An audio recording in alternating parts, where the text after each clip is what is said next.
नमस्कार, मी मोरेश्वर. हाय Maharashtra YouTube news चॅनलमध्ये आपलं स्वागत आहे. महापालिका ती तारीख जवळ येत आहे.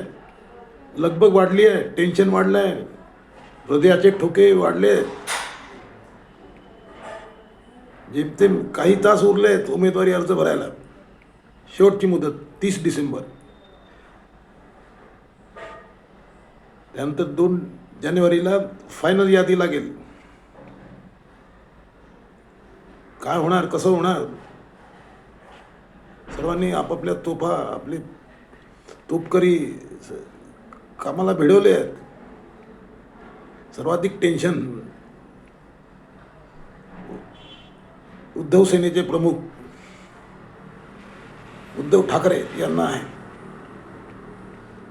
उद्धव ठाकरे यांनी भाजपशी थेट पंगा घेतला आहे.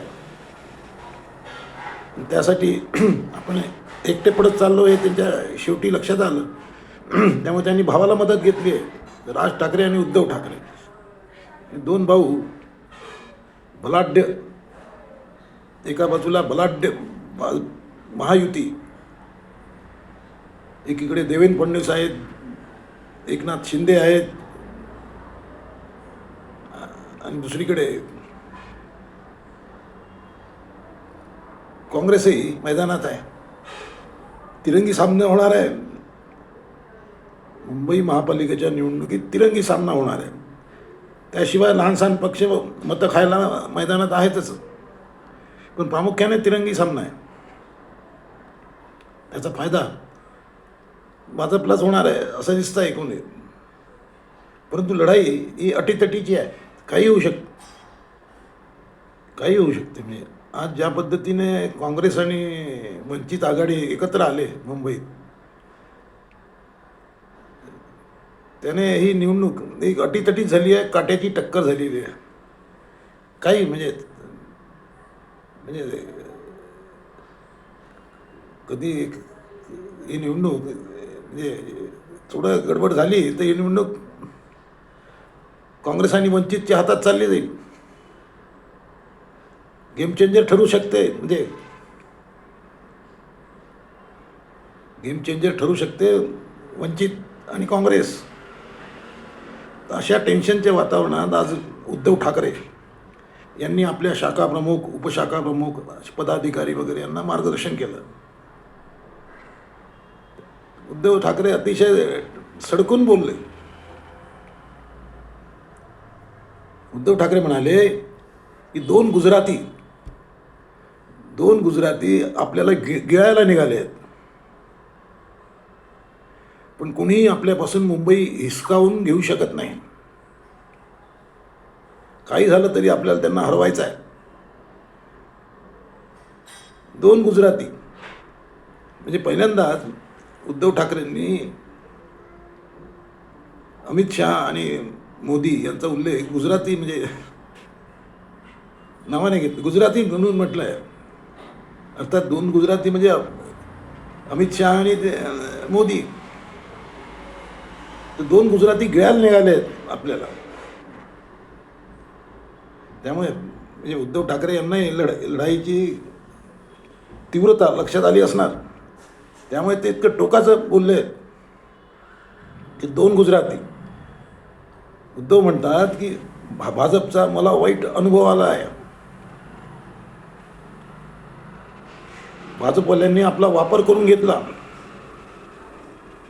आपण त्यांना मोठं केलं. यांना कोणी ओळखतही नव्हतं. आपण मोठं केलं. आता हे आपल्यावर वार करतायत. उद्धव पुढे म्हणाले की महाराष्ट्राच्या भल्यासाठी मी वाईट झालो तरी चालेल, पण तुम्ही तुमची निष्ठा विकू नका.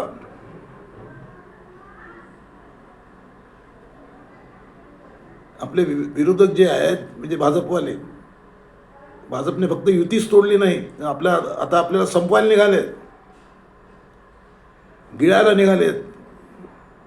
असं असताना आपण तुझं माझं करत बसलो तर लढाई न लढलेलीच बरी. त्यामुळे त्यांचं म्हणणं आहे तुझं माझं करू नका. आपला शत्रू कोण आहे त्या हिशोबाने टार्गेट करा. तुझं माझं पर्सनली घ्याल तर आपण अडचणीत जाऊ. आता उद्धव ठाकरे तर स्फोटक बोलण्यात बसतात आहेत. ते स्फोटक बोलली, भावासोबत त्यांनी मोर्चेबंदी केली आहे. आता राज ठाकरे मैदानात उतरल्यामुळे या निवडणुकीत म्हणजे चुरस आली आहे, रोमांच आला आहे, टेन्शन. म्हणजे भाजपलाही जास्तीची मेहनत करावी लागते. परंतु या दोन्ही भावांना अजून आपलं जागा वाटप करता आलेलं करता आलेलं नाही. वरळी, शिवडी, माहीम, विक्रोळी या विधानसभा मतदारसंघात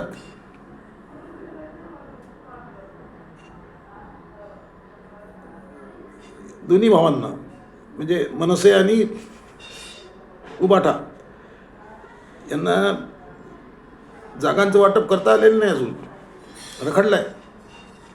त्यामुळे उद्धव म्हणाले मी आज फायनल करणार आहे, कुणी नाराज व्हायचं नाही. आता भाजपवर एवढी सडकून टीका केली आहे, त्याचे पडसाद उमटणारच. भाजपचे प्रवक्ते नवनाथ बन यांनी त्याच स्टाईलमध्ये तेवढं तीव्र उलटवार केला आहे आणि उद्धव ठाकरेंना उत्तर दिलेलं आहे. नवनाथ बन म्हणतात की पक्ष गिळणारेच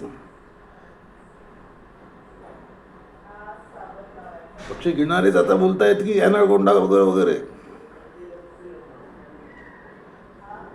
नवनाथ बन पुढे म्हणतात की उद्धव ठाकरेंनी हिंदुत्वाचा विचार सोडला, त्यामुळे त्यांच्यापासून माणूस दूर गेला आहे. उद्धव ठाकरेंनी स्वतःचा पक्ष गिळंकृत केला, त्यामुळे तेच मोठे अनाकोंडा आहेत. आणि ते दुसऱ्यांना ॲनाकोंडा म्हणतात. उद्धवच ॲनाकोंडा आहेत असं नवनीत बन म्हणतात. उद्धव ठाकरे हे औरंगजेब फॅन क्लबचे अध्यक्ष आहेत. तुमचा म्हणजे औरंगजेब करतायत, पण औरंगजेब फॅन क्लबचे अध्यक्ष उद्धव आहेत असं नवनीत बन म्हणतात.